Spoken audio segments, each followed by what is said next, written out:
Welcome to the Pro Wrestler's Handbook, number 4.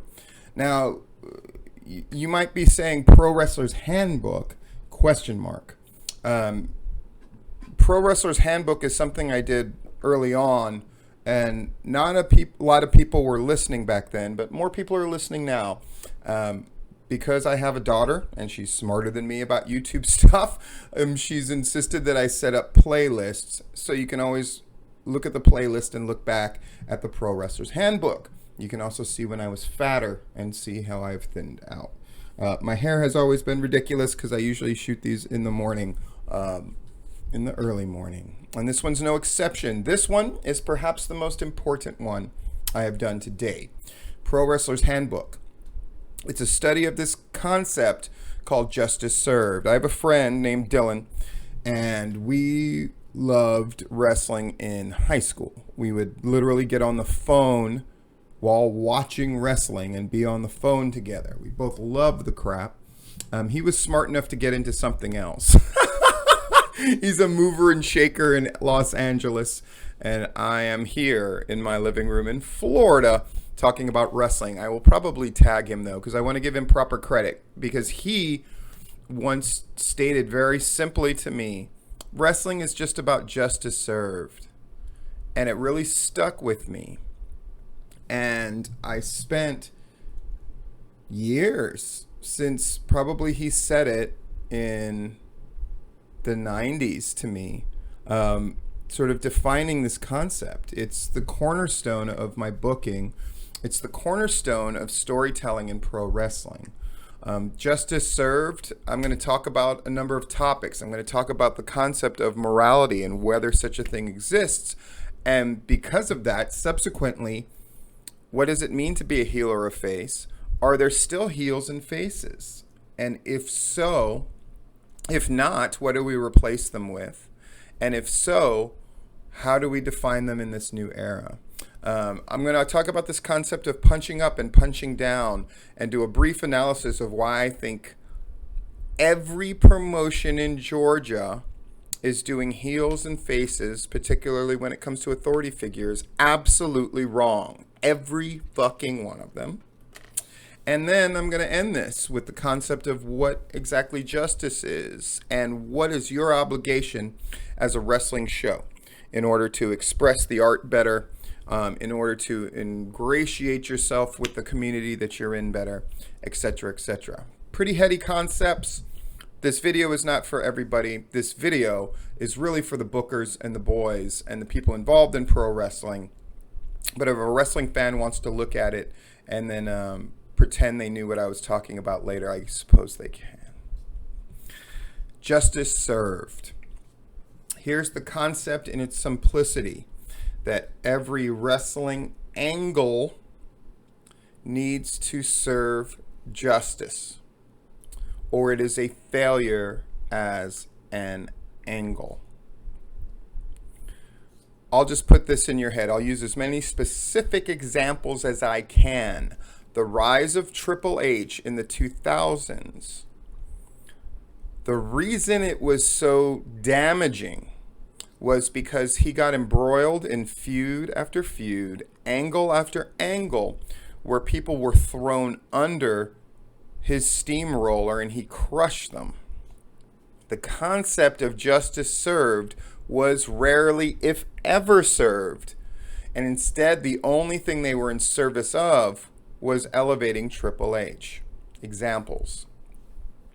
He calls Booker T a jigaboo. Does that mean that Triple H has to lose the match against Booker T at WrestleMania? No, not necessarily. But we should feel as if Booker T got some form of retribution or balanced the scales on par with what was done against him. Oh my God, the irony that Triple H is on my television because I'm watching the Shangri-La about Rick Rubin's involvement in pro wrestling. Holy shit. You gotta love that kind of kismet. Yep. Anyway, does anybody remember anything from that feud except Triple H, after calling Booker T a jigaboo, beats him at WrestleMania. No, you don't remember anything else. What are examples when a quote-unquote heel got his comeuppance but didn't necessarily lose the match? I remember there was a gimmick where somebody was breaking people's arms. That was the shtick. They're breaking arm after arm after arm. And then eventually there was a lumberjack match where all of the lumberjacks were people with casts. And at some point they got to beat down the heel. That's an example. Did the heel win or lose that match? I don't remember. I don't even remember who did it. But I do remember there was this sort of poetic retribution of everybody who had gotten their arm broken being able to deliver that justice to the heel. Think of a zombie movie. Whoever the biggest asshole is, especially if they had a hand in supporting or tolerating or basically using the zombies to their own end, what happens to that person? They get torn apart by zombies. If you are a mad scientist who creates a monster that inflicts harm upon others, what has to happen to you? You have to pay for that. And what's the ultimate way to pay for it? The ultimate justice being served? The monster destroys you. Makes sense, right? That's a morality that transcends face and heel on one level. But we need to talk about what's a face and heel, because I see a lot of discussions by very smart people, by people in Georgia as well, who are very learned, intelligent about pro wrestling, who have declared that there is no such thing as a face or a heel. That is impossible. There is always a protagonist and an antagonist. Now, you can argue that we are in an age where the face and the heel is defined purely about where you're standing and how you're perceiving. That is true. Is Donald Trump a face or a heel? I'll tell you what he's not. He's not nothing. To a certain segment of the population, he is the ultimate babyface, and to a certain segment, he is the ultimate heel. But he is a babyface or a heel, and then by proxy, others within his universe are a face or a heel as well. If you support him, if you're Kellyanne Conway, you see her a certain way based on how you perceive Donald Trump, right? Alexandria Cortez, right? You're going to see her a certain way in relation to Donald Trump. Why do I bring that up? I wanted to break down face versus heel as quickly as I can. The best definition of a baby face that I have ever heard was a guy who delivered, Cowboy Bob Ellis, who delivered a speech at Cauliflower Alley when I attended. And he was always a baby face. They try to make him a heel. He loves telling the story of the time they tried to make him a heel and how badly it failed. But when he was giving his speech for an award he was receiving, he said, well, you know, he's like, at the end of the day, babyface is nothing but a show off. My mind was blown. As a guy who was beginning to book for a promotion in Colorado, to hear a man of such renown say a babyface is nothing but a show off, I had to know more. So I went and talked to him. And I talked to him at length, and he was very happy to talk to me. And he just said, yeah, when you think about it, it's why a babyface always gestures, right? He's like Jimmy Superfly Snuka does this when he goes to the top rope. Babyfaces do things in the right way, but they want to be acknowledged for it. That's a human instinct. They want to be acknowledged for being a babyface. And I looked around and realized that was true. That's why in the modern game, whether you call it virtue signaling or whatever, people want you to know that they're a good person. Baby faces are show-offs. So what are heels then? If baby faces are show-offs, what are the heels? The heels are the ones that will win at all costs. And that's what makes them heels. That no matter how much we think morality is slipshod and changed, we have to believe the notion that there is a right way and a wrong way to do things. and that heels are the ones that have decided to abandon morality. Remember, I had a discussion about Kohlberg's morality pyramid.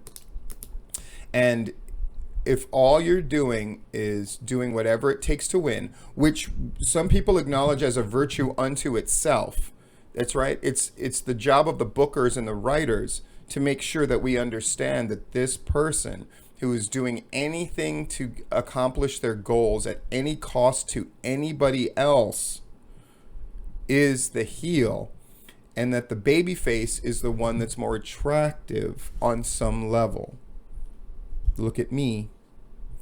It's the notion of the cool heel is when heels started saying, look at me, look at me, look at me. Right? And you can trace that back to before the NWO. Ric Flair in his own way was that cool heel because he was definitely a heel, but he was definitely look at me, look at me, look at me. Covet what I am. Covet what I am. And that's when things started getting blurrier and blurrier.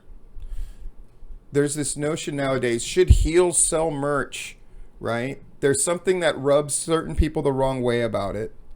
But that ship has probably sailed because now the lines have been blurred where heels want people to look at them and notice them. They think it makes them a more effective heel. It actually makes you less of an effective heel. When Triple H has the most elaborate, coolest entrance, that's an inherent problem because that's a babyface that gets into the babyface realm of look at me, look at me.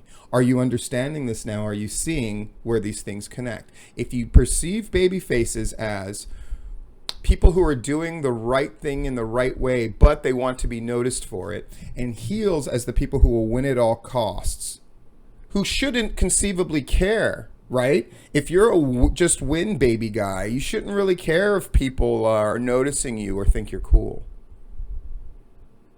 Does that reshape how you perceive baby faces and heels in your promotions or who you are as a baby face and heel? It should. And if you're blurring those lines in some way, shape, or form, you are less effective than you can be. Have you ever really tried to be the ultimate babyface or the ultimate heel? I would gather you have not, because you want the best of everything. And unfortunately, that's what we have now, is supposed heels who wrestle like babyfaces. They do spectacular show-off things in the ring. And we have babyfaces that end up not being fully over because there's something distinctly heel about them. Roman Reigns, when he says, in essence, I don't care if you boo me, he's putting up a front and a wall, and that's preventing people from really getting in by hiding his vulnerability or denying its existence. He is not fully embracing being a babyface. Babyface equals selling and sympathy, and if you are not willing to be vulnerable, then you're not truly a babyface. People remember Hulk Hogan for the Superman comeback when he was a babyface. But what they tend to forget less is he was very good at selling. It was very overdramatic and it was very cartoonish, but he sold like crazy because he knew without selling, you're not a babyface. And without that selling all the way down, the Superman comeback doesn't mean as much.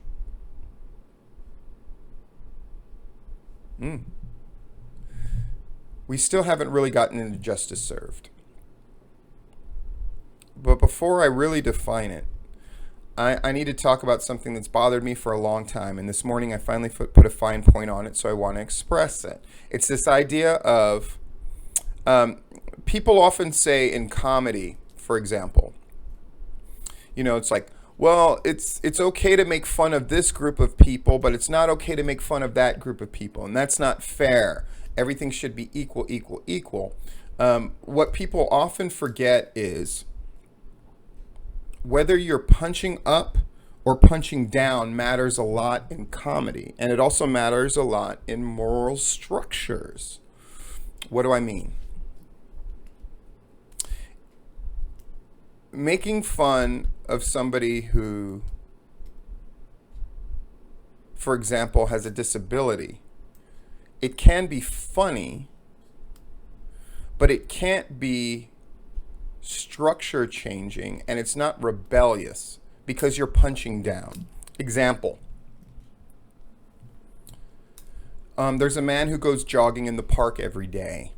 He jogs. And he jogs there because there's a beautiful lake. And there are benches facing towards that lake. And one day he's jogging and he sees a woman with no arms and no legs. And he kind of wonders how she even got there. But what he notices the most is that she's crying terribly, while she's looking out at this lake, and the sun's about to come up. And he thinks, well, maybe she's overwhelmed by the beauty of it and I should just leave her alone. But her crying doesn't seem to be about that. It seems to be a genuine, deep sadness. So he's a good person. So he runs over there, and then he goes, I'm sorry, ma'am, what's wrong? And she goes, I'm just out here and I realize I have no arms and no legs, and it stops me, it cuts me off from the world, and I just know you'll think it's dumb. And he goes like, oh, no, I care. And so he sits down next to her and he goes like, tell me. And she goes, I feel I'm never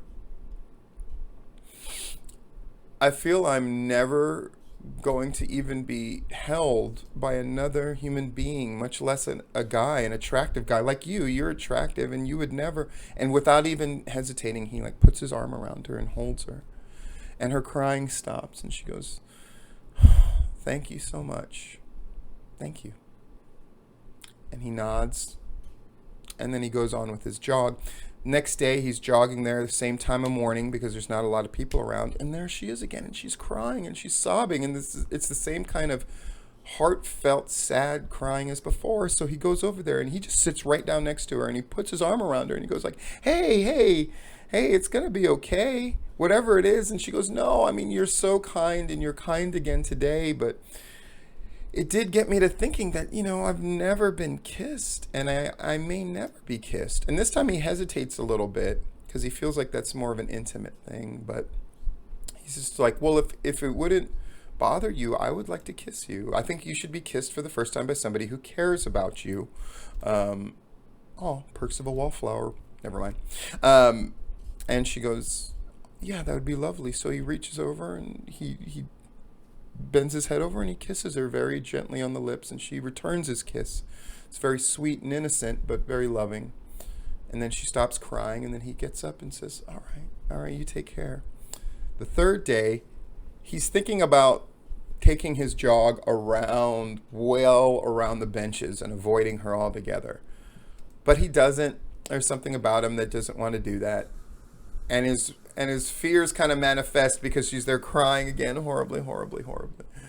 Oh, and this time she's carrying on even more, as if she's trying to get his attention. He sighs deeply, but he goes over there and he sits down and he puts his arm around her and kisses her on the cheek and just goes like, hey, what's wrong? I thought everything was okay. And she goes, no, she goes, I'm really not fishing for anything today, but it did get me to thinking, I have affection and I know what that feels like, but I've never been fucked. So he thinks about it and he pauses, and then he gives thought to it some more, and he pauses and he goes, and he nods. That nod that he's done the last 2 days of like, okay. And he takes her in his arms and he looks around. It's that time of morning, nobody's around. And he just goes, okay. Puts his arms underneath her and then scoops her up and throws her in the lake. And as she's sinking, he looks at her and yells, well, you're fucked now. Is it a funny joke? Yes. Is it a brutal joke? Yes. Do you suddenly think the babyface is the heel, etc., and then maybe you thought the person who's kind of a heel, then you have sympathy for him? Sure, it's all those great things. But the fact is, it is a funny joke, but it is punching down. The best jokes are the ones that punch up, or the comedians that have made the jokes that have indelibly impressed themselves in our head are the ones that were attacking or pointing out power structures.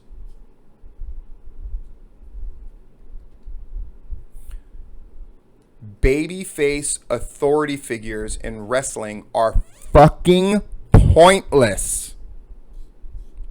If you have all the power within your organization and you are the one who clearly sees what is right and what is wrong, then why the fuck aren't you preventing the heels from doing terrible things?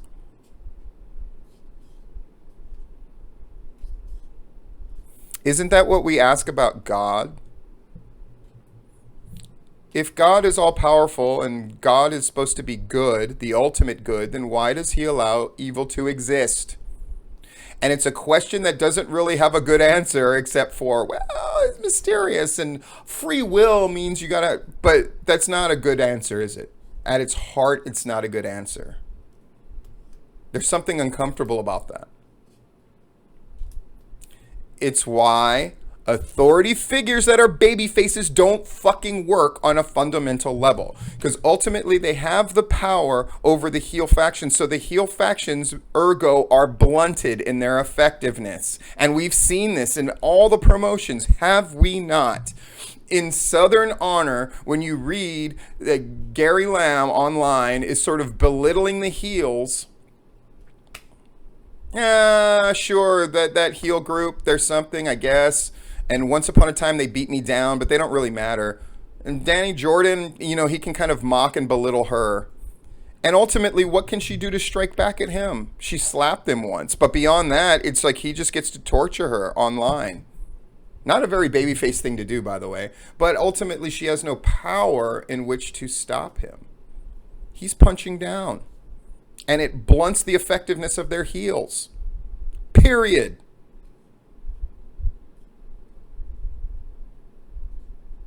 But he's not the only one. When David Manders is like, I'm going to handcuff myself to Doc Brock. Oh, big babyface pop, right? And he's physically bigger than Doc Brock. And he's got more authority in real life as a sheriff. And he's the guy who runs and owns the company. There's something not effective about that. Now, some people will say, well, I loved President Jack Tunney. President Jack Tunney was not a babyface. He was the ultimate neutral authority figure. He was just the arbiter of the law. That's a different thing altogether. What about heel authority figures? Sure, we've seen that be incredibly effective in wrestling before. But not if justice isn't served, right? The NWO, once they allied themselves publicly in storylines with Eric Bischoff, at that point, the only choice you have is to bring the system down. If you don't bring the whole system down, then justice is never served. And isn't that the problem with WCW? Is ultimately, justice was never really served. Sting beat Hogan at Starrcade after this big, huge buildup, but did it signal the end of the NWO power structure and Eric Bischoff? No. Stone Cold, to an extent, got over on Vince McMahon, heel authority figure. But even that didn't find a satisfying conclusion in a transition. At some point, we just started rooting for Vince McMahon. But he never really got destroyed. Now, I'll give you an example when justice served absolutely worked with Vince McMahon. The Kiss My Ass Club, right? Humiliate, humiliate, humiliate, and then Vince McMahon is humiliated worse, but he's the mad scientist that's destroyed by his own monster. Great. It would have been even better if all the people that he had humiliated along the way had been there to witness it or had a hand in it. That's the ultimate justice served. Does that make sense? In wrestling, every angle needs to have justice served. If the angle started because of a heel attacking a babyface and costing them something important, then the babyface, by virtue of doing things in the right way, has to cost the heel something. And that should be displayed overtly and subtly in promos.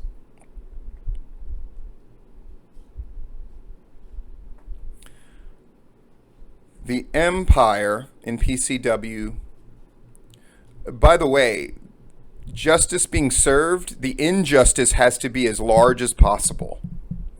Right? And what is the injustice of the Empire? That they did everything in the most incorrect way possible. They started off merely just attacking everybody and anybody. There was no rhyme or reason to any of it, apparently, at first. It just appeared to be a bunch of outsiders that were trying to destroy PCW because they hated the very notion of PCW. It's because I realized the only heel that could exist in PCW, really exist, in the post-Dwight Power era, was the person who was disloyal or hated PCW itself. That was the only heel that I was convinced our entire audience would root against, and I was right. And so the Empire takes over everything, but not only are they outsiders, they're insiders too. They took our ultimate babyface, Shane Marks, and put him in the group. The ultimate insider, and now he was part of them. And so they ran roughshod to the point where I was like, what's the ultimate injustice? If they actually win the big match at 11-11-11, if they actually win that big match and PCW is gone. The ultimate injustice is that you think justice served is going to be, and then PCW defeats them in this match publicly, the biggest match in PCW history, and ousts them. And the little stories within that match, how I planted a mole on the Empire team for years, Union Jack, right, where we had Union Jack as the heel in the Empire win match after match. But it turns out it was Simon Sermon, and he was on my side all along because I was springing this trap. And everything was going great, but then Shane Marks turned, and the Empire won, and PCW was gone. And I stayed away for months publicly. And I grew this big beard, the beard that I'm kind of the most famous for. Right? And finally made my comeback, and PCW made its comeback, but then all chips were on the line. Mason, the PCW champion who never lost, against Shane Marks, the Empire champion who had never lost that title. Title versus title, winner takes all. Either PCW remains or the Empire, or PCW comes back for good, or the Empire gets destroyed, or the Empire remains, blah, blah, blah. You get the point. And it was on the biggest main event of our biggest show of the year, and it had built up for really a year and a half's time, and it was a big, huge deal. And Jeff G. Bailey, who had given little payoffs along the way, but never really got his comeuppance, after all was said and done, and Shane Marks tapped out, and Mason won, and everybody was happy, and babies were being thrown in the air, I got to have my moment where I decked Jeff G. Bailey with the PCW title, and the crowd went crazy, and I had my famous celebration photo. And this was after the storytelling of the match, where it was the managers, we had 4 managers in the Empire, and they had just gotten away with murder for a year and a half, and they finally got their comeuppance symbolically as Mason, when all 4 of them, when the ref went down, went at Mason basically got his shot and took out the 3 managers, and then I took out Jeff G. Bailey at the end. Justice served. What is justice? Justice is the notion that the scales are balanced. You hear a lot about balance in martial arts, in Star Wars, right? You notice they never say that everything is good. The notion that everything is good is actually a system out of balance. It's why musicals, what the fuck, Steve? Or horror movies or anything else, it's not good unless you set the precedent of here is the world when it is totally good. This is the world when it is totally right. And then things go askew. That's what you do in musicals, right? It's the circle of life, and all the animals are getting along, right? We're all running around, and it's so great.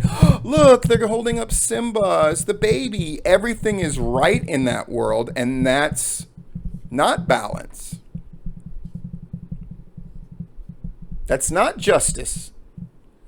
That's just what the world looks like when the baby faces have taken over. Literally showing off. Do you see that? We're literally holding up this baby lion cub.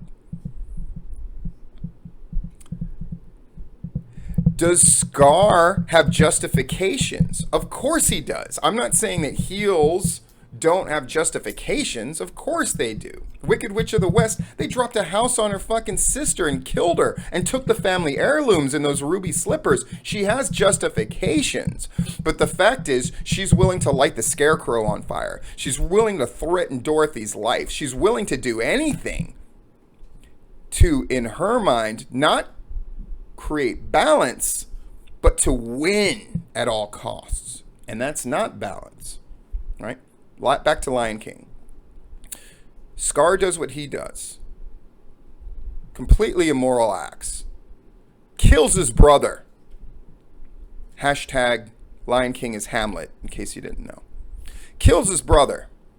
Puts the blame on the child and forces the child into exile so then he can be killed out of eye shot from everybody else. There is nothing. I've seen this discussion of like, well, I kind of understand Scar. Of course, you can kind of empathize with Scar to a limited extent, meaning you can understand why he's doing what he's doing, but you should not support it, dumb fucks. He's having a little child killed. But the little child was kind of arrogant and kind of a show-off. Babyface. And Scar has his minions, those hyenas. Unrepentantly bad, right? Who fucking loves a hyena? Nobody. So the hyenas go to kill the kid. Kid gets away, embraces a different moral structure where he's not in contact with the world, right? Hakuna Matata basically is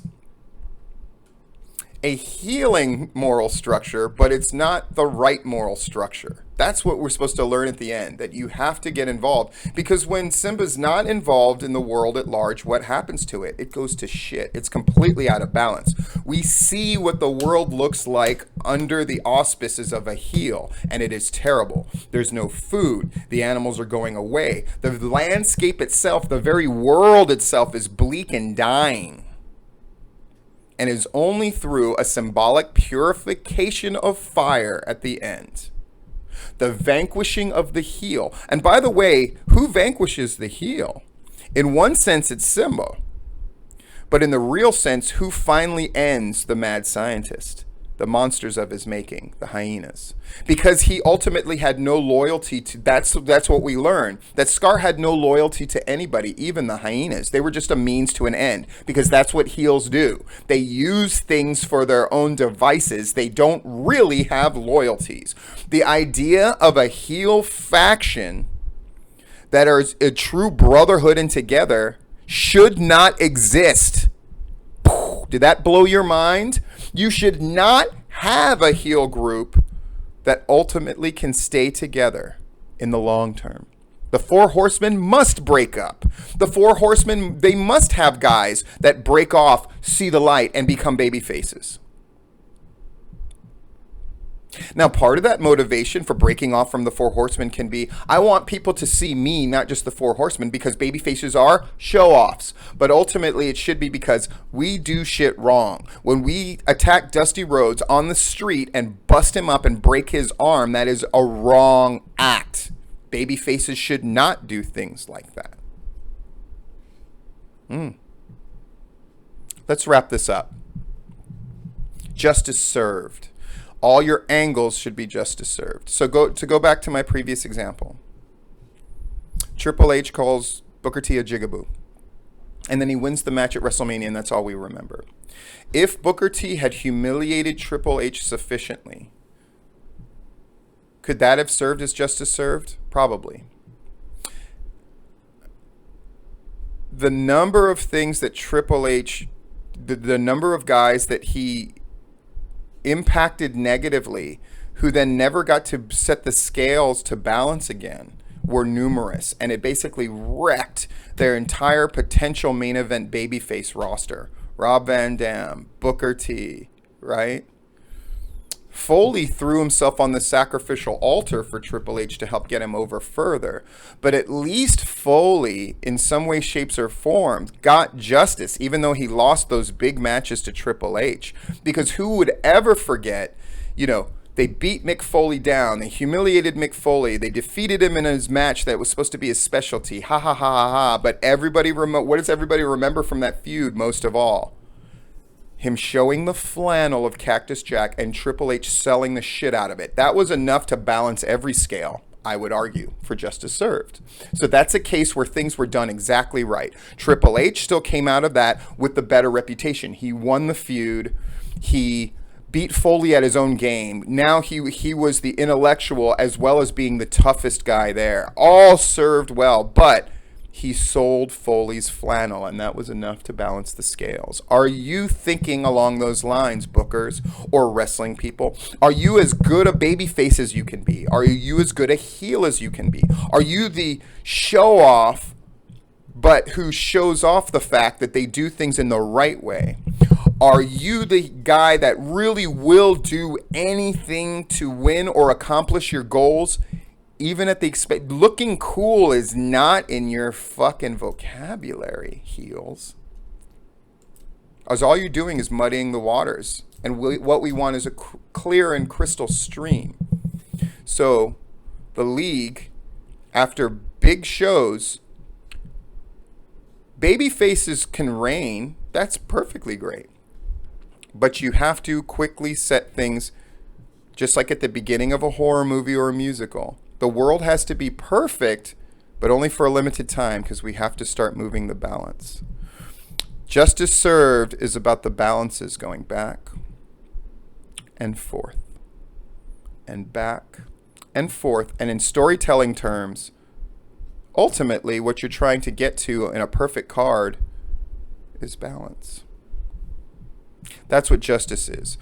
When you can define exactly what a babyface is, exactly what a heel is in the modern era, and then execute the vision of your world and not just matchmake and not just work towards the end of an angle and then moving into the next one without an idea of how that impacts or speaks to the moral structure and world that you have set up in your wrestling group, then you've really done something.